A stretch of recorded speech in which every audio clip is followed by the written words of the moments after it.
শরীফ ওসমান হাদি ভাই কিছুক্ষণ পূর্বে তার মৃত্যুর ঘোষণা হয়েছে, তিনি আল্লাহর জিম্মায় চলে গেছেন। আমার ওস্তাদ আব্দুল্লাহ জাহাঙ্গীর রহমাহুল্লাহ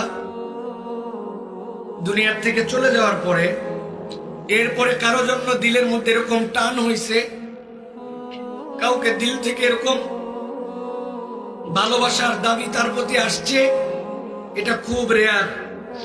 যুবকেরা একটা হাদি চলে গেছে, প্রত্যেক গ্রামে, প্রত্যেক পাড়ায়, প্রত্যেক মহল্লায় একজন করে ওসমান হাদি তৈরি হবে, ঠিক কিনা?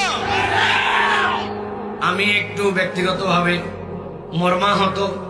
আপনাদের কাছে এখনো খবর গিয়েছে কিনা জানি না, বাংলাদেশের লক্ষ তরুণের মাঝে যেই ছেলেটি অল্প সময়ের মধ্যে নিজের চেতনা দিয়া, নিজের ইসলাম প্রিয়তা নিয়ে, নিজের দেশাত্মবোধ নিয়ে এবং নিজের ভালোবাসাগুলোকে উপস্থাপন করে শানিত যুক্তি তর্কে সাম্রাজ্যবাদ, আধিপত্যবাদ, দাদাত্ববাদ তাদের বিপক্ষে চপেটাঘাত দিয়ে অল্প সময়ের মধ্যে মুসলিমদের মাঝে একজন ইনকিলাবী ব্যক্তিত্বে পরিণত হয়েছিল শরীফ ওসমান হাদি ভাই।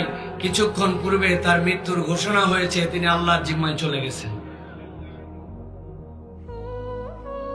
আসলে আল্লাহ রাব্বুল আলামিনের কাছে তার জন্য দোয়া করা ছাড়া আমাদের এই মুহূর্তে করণীয় অনেক কিছুই আছে।